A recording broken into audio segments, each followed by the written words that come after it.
Hey everybody, this is Rustin Rose, Metalholic Magazine and Mojo Radio, and with us today, the mastermind of Sepultura, the godfather of Soulfly, and the brethren of Cavalera Conspiracy, not to mention Nailbomb and any other number of projects you might want to talk about. Max Cavalera, how you doing, brother? Good, how you doing, man? I'm doing absolutely wonderful. How are things down in the desert today? Good, everything is cool. We just got back from South America. We had a South American Soulfly tour. It went great. We had great shows. It was really exciting down there. And 1 week from now, we go to Mexico, and then we start a Five Finger Death Punch tour in America, so should be great. Nice. That'll be a great lineup. Now, speaking of which, you said you just finished up the South American dates. How did fans respond to the new material? It was great, man. You know, we got to play Revengeance, which was a brand new song from the new record that I do with my kids, and I'm saving everything else from after the album comes out, like the other new songs we're going to play only after the new record comes out. But it was a great reaction from that song, and we had a kick-ass show. We had 3 shows in Brazil, 1 in Argentina and 1 in Chile, and it went out great, man. Great. The crowd reaction was fantastic, and was really cool. I had Zion, my son, playing drums for the South American tour. It was something special. I wanted to do it just for South America. And now David comes back. When we go to Mexico, the lineup goes back to normal with David on drums, so it should be great.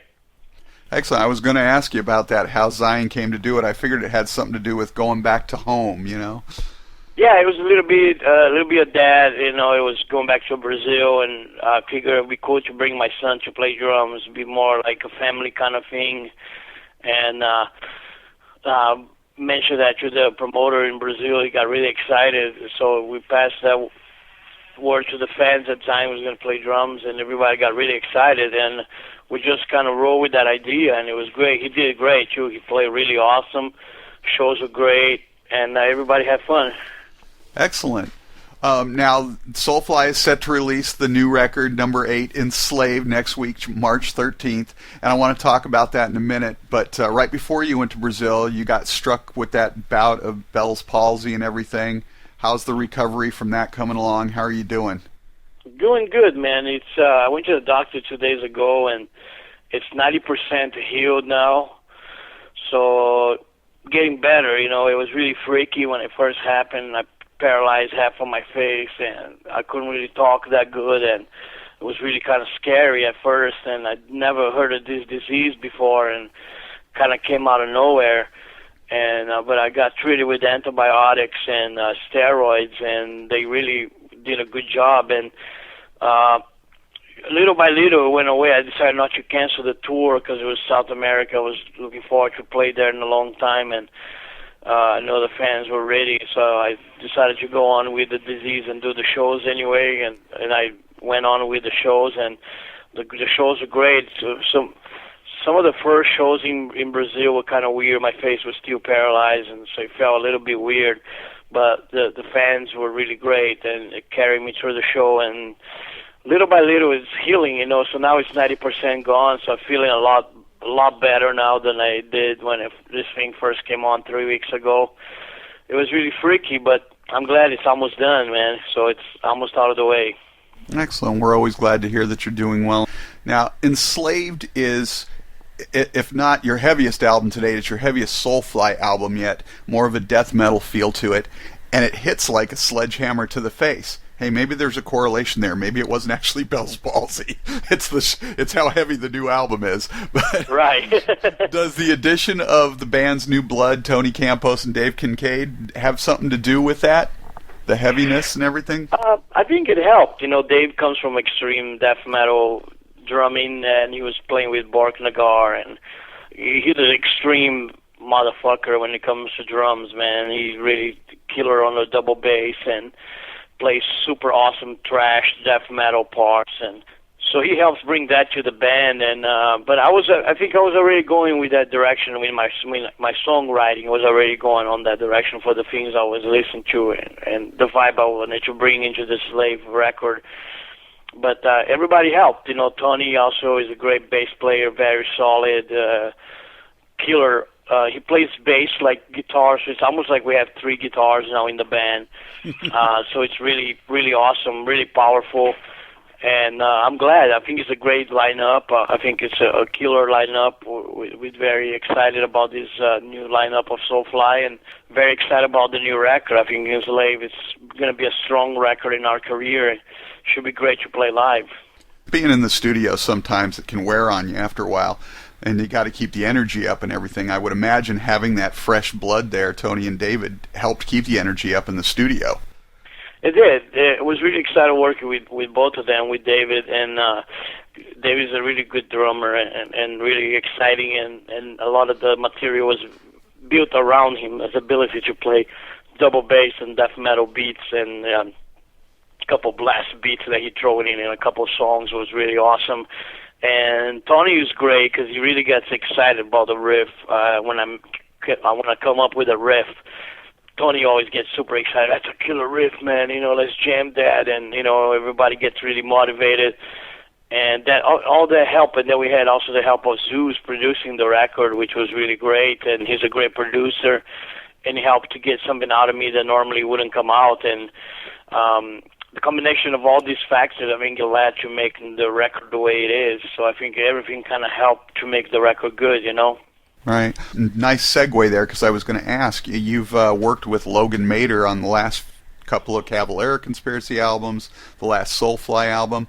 What made you tap Zeus this time, Chris Harris? It was actually a record label idea. It was Monty's idea from the label. He was a big fan of Zeus production and thought Zeus could do a good job with me. And Zeus was a big fan of mine for many years in Sepultura days. Always wanted to work with me, and I found out about what some of the stuff that Zeus did that really impressed me, like Oceano and Whitechapel and Red Chord and Shadows Fall. He's done some amazing records and had helped create a great sound in the studio, and so I think it was a great combination of that, and it was really cool working with him actually, because I really got. He got some stuff out of me that would have not come out naturally, and he helped bring some of that stuff out. And I really think that the combination of us, the new lineup, and Zeus all together in the studio helped create the record the way it is. So I think it was just a great combination of people working with the same goal, just to make the best record possible. Right, and then of course you still got your trademark voice and Mark Rizzo's incredible guitar playing to keep that continuity of the Soulfly sound. Yeah, we got that, and some of the stuff I work on, the chorus of the songs are really trademark of Soulfly, and some of the hooks of the choruses, and some of the riffs are similar to the stuff I've done in the past. And then you also get Mark amazing guitar stuff, man. He's great. He did some great stuff on this record.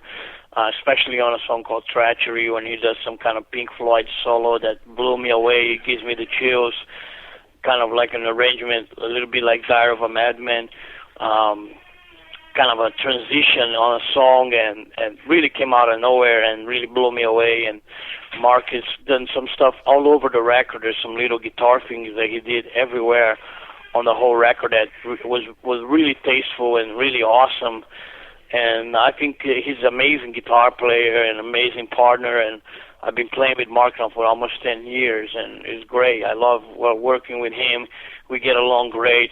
We love the same kind of music, and we create similar music, so it's really awesome to work with him. Right, now on Enslaved, as you did on the last album, as you always seem to do, you reached out to a few friends. You got Des from Devil Driver to jump in there, and you also got Travis Ryan of Cattle Decapitation. What do you feel each brings to their respective tracks? Yeah, we Daz is an old idea. I always wanted to work with Daz. I'm a big fan of his work with Devil Driver, and I know him from the Cold Chamber days, and he's also in the same label, so he was, somebody that I work with the same label, and it was really fun to reach out to him. I just had done a thing with the Golden Globe Awards in LA, and we did a Black Flag cover called Six Pack, and I sang with the Devil Driver guys playing the music, and it was really fun, and Dash was there, and it was really excited. And then I decided to ask him to be on this album, and I picked the song "Redemption of Man by God." It was a specific song. It's got kind of a religious, kind of biblical theme about it that's really cool, and that's did some great lyrics and was really awesome in the studio. I had a lot of fun with him creating the parts of the song. He really loved the song. It was kind of had a trash kind of feeling to it. That's like that from the beginning, and really enjoy being part of that. And in World Scum, the original idea was to have Oceano on it, but they couldn't do it because it had some family issues that they were going through, and I totally respect that, and so I decided to have ask Travis from Cattle Decapitation, which was a band, they opened for Soulfly on one of our old couple years ago tours, and they were amazing live, and I remember Travis' voice being super awesome, super powerful, and I needed somebody with a big, strong voice, death metal kind of voice. The song World Scum is pretty much a death metal song, and I needed somebody with that kind of voice, and Travis was perfect. So I sent him the song in San Diego, and he put the vocals on it, and he did great lyrics. Turned out great. I love the way World Scum turned out. It's one of my favorite songs on the record. So I really like the two collaborations on this record. They turned out both really good. Right, and of course that became the first single and video, which was a little bit of an unusual video for you, wasn't it? Yeah, it was different. The idea was to make some kind of mini movie without the band playing, without us being on it, and no band playing, no musicians on it, no shots of the band, just a mini movie with this guy in jail with a big beard and all this crazy shit that happened in the world going on, like Auschwitz and JFK, and they're picking on JFK brain, and also like some kind of lizards and all this crazy shit. It was really kind of cool the way the director put the video together. I think it's really kind of creepy and dark. And in the end, there's a battle of Jesus and the Antichrist, and really kind of confrontation scenes. And I really dig the video. I think the video turned out really cool. It was different, like a movie. Like I said, the idea of it was different, and I think it's great that we're trying different things with our art. And trying not to do the same thing that's been done before, but trying to do a couple of different things. And I think World Scum is definitely one of those different things. Absolutely. You got to continue to evolve or you die. We've talked about that before. But now, Enslaved, obviously a very brutal and extreme album sonically. But let's talk a little bit about something of the concept or the lyrics behind it, because this is sort of a subject you've talked about writing an album about before. Yeah, the idea is actually old. Kind of came out in '98 when I did the first Soulfly. Because I was under a lot of influence from a Brazilian slave called Zumbi, which I sing on the first record. There's some songs like Quilombo and Umba Bara Uma and Tribe that made references to Zumbi, and I was really reading about him, and he's a Brazilian slave that created a revolution in Brazil, and it was really inspiring. And at that time I thought it would be great to do a whole record about slavery. And I mentioned that idea to Gloria, but I never really follow up on it. I just kind of put it in the back of my head, and I went on and did all the other Soulfly records, like Primitive and Prophecy and Dark Ages. And this time came around to do this record, I needed a subject, and she reminded me of this slavery idea, and it was great that she reminded me that, because I did not have a topic for this record yet, and I was looking for something, and this slavery idea came perfect, so I decided to call the record Enslaved, and I started reading a little bit more about slavery, and I wrote some other songs like Legions and Gladiator that deals with like Roman Empire kind of slavery from like history times, and it did, and I think it's great because I think it's a really cool original kind of subject, and not many bands really put their hands on it, so it's kind of original and unique. And it goes great with heavy music because slavery is a very hard subject. It's a hardcore subject, and I think it fits the music perfectly. So it was really kind of great to be able to do that with the sound, the death metal sound of the record, and singing about slavery. It really felt perfect, together. So it was like really cool. That I'm glad that I remembered to use this subject. And after 15 years, the subject's finally out and I finally use it. So it's I feel great, feel like relief, like something that's been in my head for so long is finally done.